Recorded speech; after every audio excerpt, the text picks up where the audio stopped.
दादी जान, कहां जा रही हैं आप?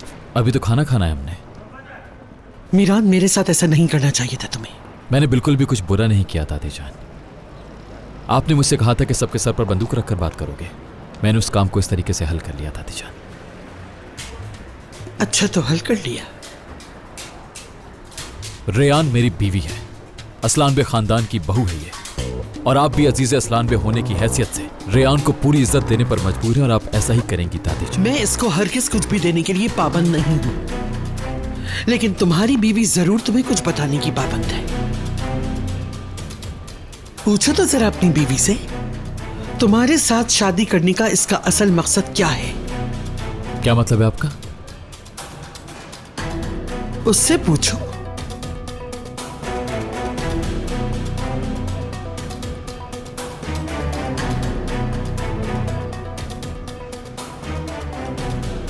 अगर तुम में बताने की हिम्मत नहीं है तो फिर उस सच्चाई का राज मैं फाश कर देती हूं।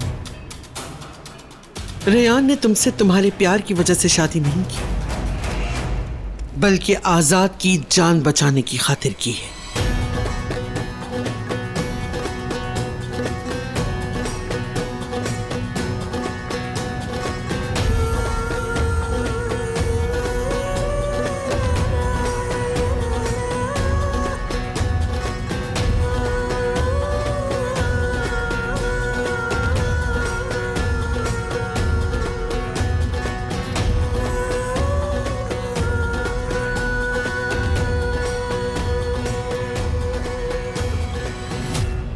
आपकी इस बात का जवाब बहुत अच्छे से दे सकती हूँ मैं, लेकिन पहले आप ये बताएं कि मुझे किडनैप करने वालों ने आपको जो नोट भेजा था उसमें क्या लिखा था।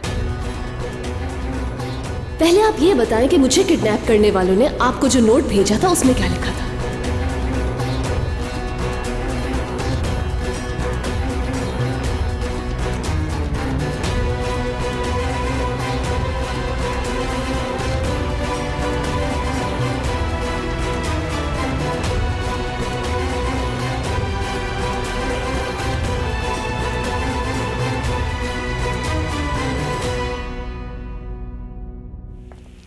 दादी जान, मैं आपसे बात कर रहा हूं दादी जान।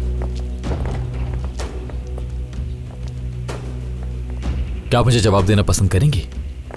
अब क्या हुआ है? देख लेते हैं क्या हो रहा है। भाई क्या हुआ है? एलिफ, तुम अपने कमरे में जाओ। यह कोई गुस्सा करने वाली बात नहीं है दादी जान।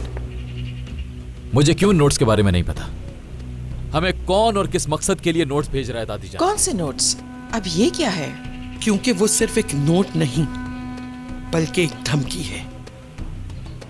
कोई खुद को बहुत बड़ा समझकर असलान बे खानदान को धमकी दे रहा है। वैसे जानती तो मैं भी हूं कि कौन है, मगर बता नहीं सकती।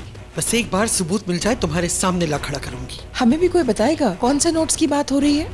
क्या किसी ने धमकी दी है हम लोगों को? हाँ, धमकी दे रहा है कोई। दुश्मन को इतना भी कमजोर नहीं समझना चाहिए। आप वो सब कुछ मुझ पर छोड़ दें दादी जान। मुझे बताएं, है कौन वो शख्स? तुम सब जानते तो हो, फिर भी मुझसे पूछ रहे हो कि दुश्मन कौन है? मैं हकीकत जानना चाहता हूं दादी जान, ये नहीं कि आप क्या समझती हैं। हकीकत तो तुम भी जानते हो, लेकिन उससे कबूल नहीं करना चाहते। ये लो, खुद अपनी आंखों से देख लो।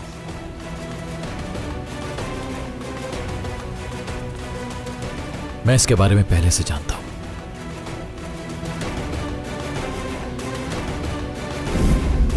मुझे तुमसे एक बहुत जरूरी बात करनी है, बल्कि मुझे कुछ दिखाना है तुम्हें।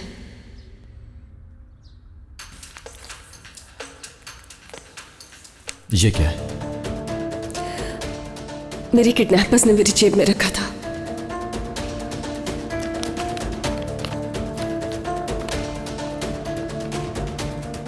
जो खेल तुमने खेला है और जिन जिन लोगों की जिंदगी बर्बाद हुई, उन सब का बदला लेने का वक्त आ चुका है अजीज असलान पे।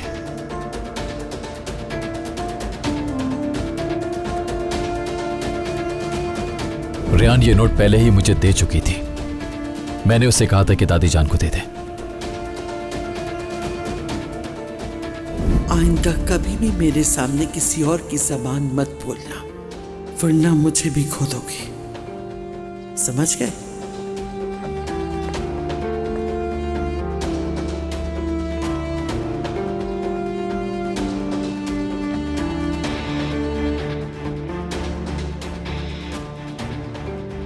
ठीक है दादी जान, जैसे आप कहें।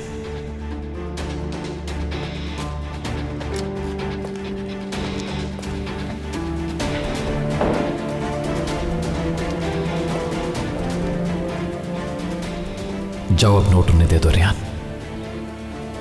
Are you sure Meeran? हाँ दे दो, जाओ आप।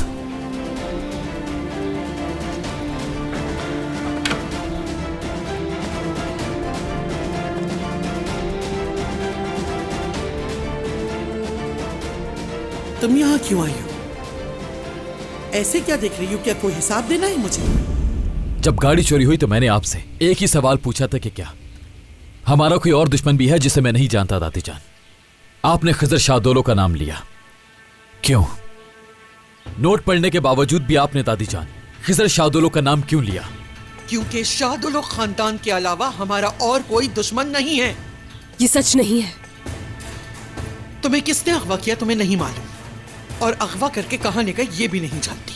बस एक नोट लिए फिर रही हो और सबका दिमाग खराब किया हुआ है। दादी जान, मुझे आप पर यकीन नहीं है दादी जान।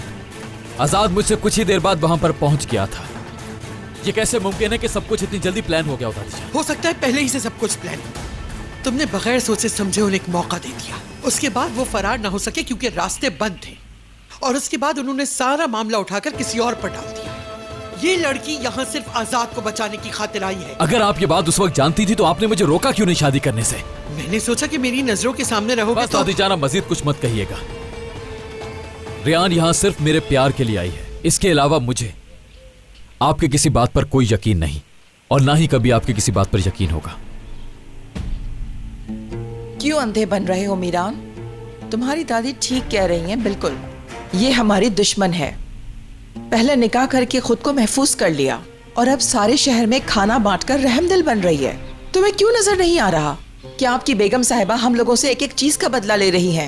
ये लड़की यहाँ इंतकाम लेने के लिए आई है। आप इस मामले से दूर रहें आंटी।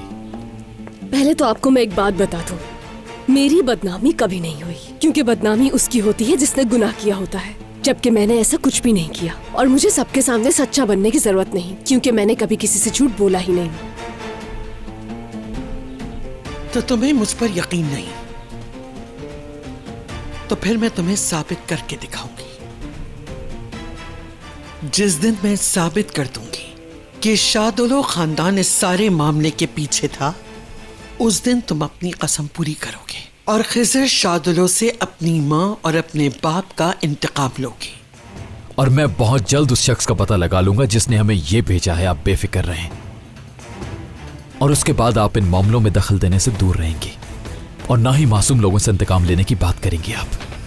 बहुत जल्द मैं सब कुछ क्लियर कर दूंगा। चलो फिर देखते हैं कौन सच्चा है और कौन झूठा।